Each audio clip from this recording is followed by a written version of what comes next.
نبی پاک صلی اللہ علیہ وسلم کی حدیث ہے مسلم میں طبرانی میں، حضور نے فرمایا آؤ میں تمہیں پچھلے زمانے کے ایک ایماندار نوخیز ولی اللہ کی بات سناؤں۔ پچھلے زمانے حضور نے فرمایا پچھلے زمانے میں ایک بادشاہ جادو کے زور پہ حکومت کرتا تھا۔ جب وہ ایک جادوگر اس نے رکھا ہوا تھا تو جادوگر اس کو جادو بتاتا، وہ جادو کے زور پر حکومت کرتا۔ جادوگر بوڑھا ہو گیا تو کہنے لگا بادشاہ کوئی نوجوان میرے پاس بھیج دے، اب میں بوڑھا ہو گیا ہوں میرا پتہ کوئی نہیں کب مر جاؤں۔ ایک نوجوان کی ڈیوٹی لگائی، بڑا زیرک سمجھدار، اپنے رعایا میں سے چن کے جو ذہین فطرت مزاج بچہ تھا وہ اس نے لگایا۔ اللہ کے محبوب علیہ الصلوۃ والسلام فرماتے ہیں بچہ جادو سیکھنے لگا، وقت گزرنے لگا۔ بچہ جب جادو سیکھنے جاتا تو رستے میں ایک راہب بھی تھا جو انجیل جانتا تھا، وہ اللہ اللہ سکھاتا، لوگوں کو حضرت عیسیٰ علیہ السلام کی تعلیمات سے آگاہ کرتا۔ اس نے دیکھا کہ یہاں بھی لوگ اکٹھے ہیں تو وہ بچہ اس راہب کے پاس بھی اٹھنے بیٹھنے لگا۔ اب جب اس کے ساتھ اس کی گفتگو بڑھنے لگی تو اس کو باتوں میں لذت آنے لگی۔ اس نے راہب نے پوچھا کہ تو کون ہے اور کس طرح سے آیا ہے، کیا تیرا معاملہ ہے؟ اس نے کہا جی میں جادو سیکھنے جاتا ہوں، آپ کی باتیں مجھے بڑی اچھی لگتی ہیں۔ اس نے کہا دین سیکھ، جادو سیکھنے والے کافر ہو جاتے ہیں، قرآن و حدیث سیکھنے والوں کو اللہ کامل ایمان عطا فرماتا ہے۔ فرمایا یہ سیکھ۔ بچہ بیٹھنے لگا، اس کے پاس آنے لگا، باتیں دل میں گھر کرنے لگی۔ ایک وقت آیا کہ مسلمان ہو گیا، اور مسلمان کیسے ہوا؟ بچہ کہتا ہے میں تجربہ کر کے ہوا۔ اب میں تھوڑا سا وقت جادوگر کے پاس بھی جاتا اور باقی سارا وقت وہاں بیٹھتا۔ میں ایک دن جا رہا تھا تو رستے میں اژدہا تھا، بہت بڑا سانپ تھا، رستہ روک کے کھڑا تھا۔ یہ حضور نے بیان کی حدیث۔ نبی پاک صلی اللہ علیہ وسلم فرماتے ہیں بچہ کہتا ہے کہ رستے کے اندر سانپ ہے، رستے بند ہے، لوگ چھتوں درختوں پہ چڑھے ہیں، ہراش ہے۔ کہتے چھوٹا سا روڑا میں نے اٹھایا تو میں نے کہا اللہ اگر جادوگر سچا ہے تو اسے مار دے۔ چھوٹا سا روڑا میں نے پھینکا، اژدہا کوئی نہ مرا۔ پھر چھوٹا روڑا اٹھایا، میں نے کہا اللہ اگر وہ عالم سچا ہے تو اسے مار دے۔ اب جب میں نے روڑا مارا تو اژدہا مر گیا۔ میرے اندر سے گواہی آئی نہیں دین کی باتیں سچی ہیں، نہیں قرآن کی باتیں اسلام سمجھانے کے لیے عرض کر رہا ہوں، اگرچہ اس دور میں انجیل تھی، اللہ رسول کی باتیں اچھی ہیں۔ کہتے میں مسلمان ہو گیا، اب میں نے راہب کے پاس ہی رہنا شروع کر دیا، جادوگر کے پاس چھوڑ دیا اس بچے نے آنا۔ بادشاہ پوچھتا کہاں زیادہ وقت گزارتے ہو تو وہ بات گول کر دیتا، وقت تیزی سے بڑھنے لگا۔ اللہ نے اس نوجوان میں طاقت پیدا کر دی، اب وہ اس کے اندر نا اللہ نے توانائی روحانیت پیدا کر دی، ابھی جوان ہے، 14-15 سال عمر ہے۔ اللہ نے اب جو بیمار بھی آتا وہ دعا کرتا تو اللہ صحت عطا کر دیتا، جو بھی آتا۔ بادشاہ کا ایک درباری تھا، بادشاہ کو پنکھا جلتا تھا، وہ اندھا ہو گیا، کوئی ایسی تکلیف آئی کہ نابینا ہو گیا، بڑے علاج کرائے شفا نہیں ہوئی۔ کسی نے اس بچے کا پتہ بتایا کانوں میں، اس کے پاس گیا تو بچہ کہنے لگا شفا تو ہو جائے گی پر کلمہ پڑھنا پڑے گا، مسلمان ہونا پڑے گا، جس پیغمبر کا میں غلام ہوں تجھے بھی بننا پڑے گا، دین پہ عمل کرنا پڑے گا، اللہ شفا دیتا ہے۔ اس نے کہا تو مجھے کلمہ پڑھا، مجھے شفا دے، میں تیار ہوں۔ اس نے کہا شفا تو اللہ دیتا ہے۔ اس نے اللہ تبارک و تعالیٰ کا ذکر کر کے دعا مانگی، یہ مسلم شریف میں حدیث ہے، طبرانی میں موجود ہے۔ اللہ نے اسے شفا دی، اس نے کلمہ پڑھنا شروع کر دیا۔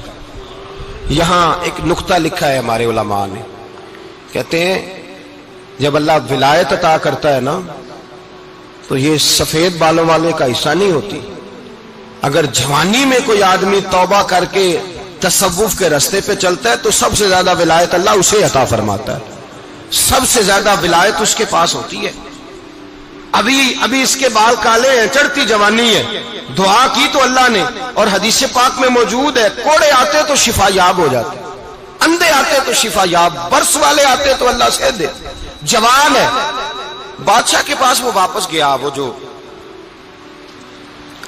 آدمی جس کی آنکھیں ٹھیک ہوئی تھی۔ بادشاہ نے پوچھا کہ کیسے شفا ملی؟ تو کہنے لگا میرے رب نے شفا دی ہے۔ بادشاہ سجدے کراتا تھا، اپنے آپ کو منواتا تھا معاذ اللہ، کہنے لگا میرے علاوہ کون رب ہے؟ اس نے کہا وہی رب ہے جس نے تجھے پیدا کیا ہے، اور وہی رب ہے جس نے مجھے اندھے کو آنکھیں دی ہیں، وہی ہے میرا مالک۔ کہا اچھا تو مجھے نہیں مانتا؟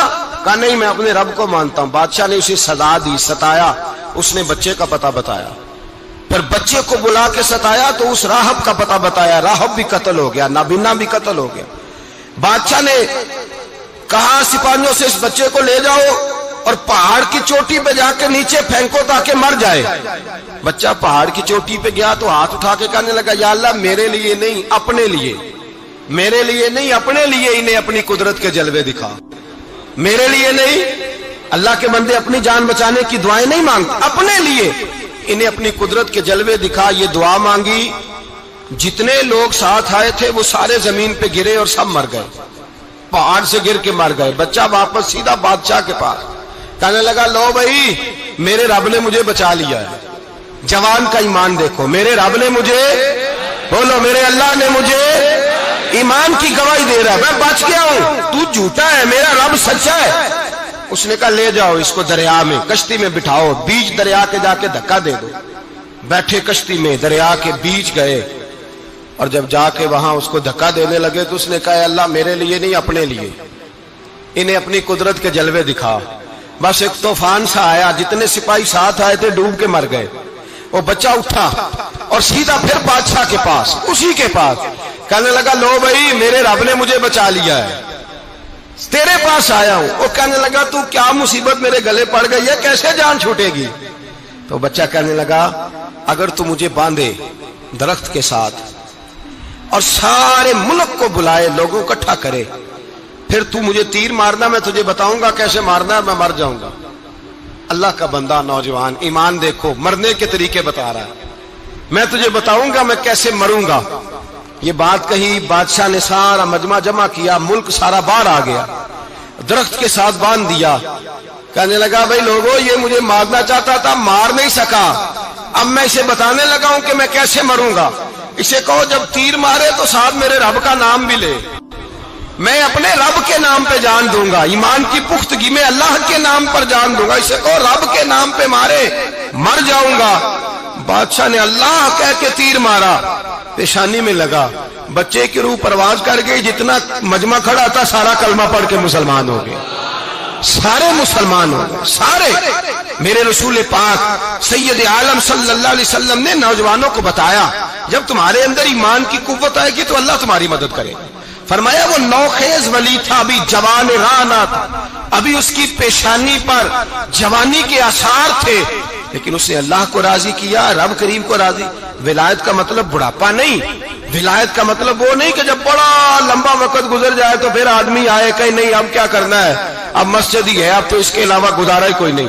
تو اس وقت کا آنا اللہ کی بارگاہ میں قبول تو ہے، لیکن شاباشی اسی کو ملتی ہے جو جوانی کے وقت آئے، جو عین اس وقت آئے جو وقت میرے رسول پاک علیہ السلام کے غلام عبداللہ ابن عمر، حضرت عبداللہ ابن عمر رضی اللہ تعالیٰ عنہ فرماتے ہیں کہ میں نکلا، مجھے سفر کے لیے جانا تھا، تو تھوڑی سی کھجوریں، تھوڑا سا سرکہ، ایک شہد کی بوتل، چیزیں میں نے سفر کے لیے ساتھ رکھ لی.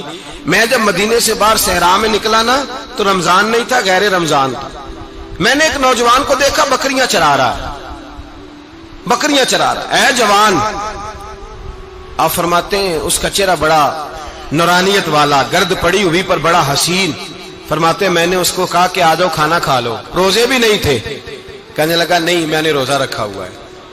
فرماتے ہیں میں نے کہا پتہ کروں کہ نیرا نیک ہی ہے کہ پرہیزگار بھی ہے.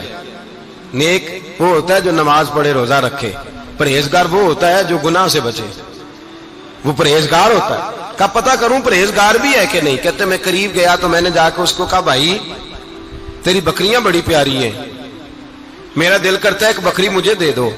کہتے وہ جوان، غربت بھی، پریشانی بھی، پر دامان توکل کی یہ خوبی ہے کہ اس پر پابند لگے ہوتے ہیں، دھبے نہیں ہوتے.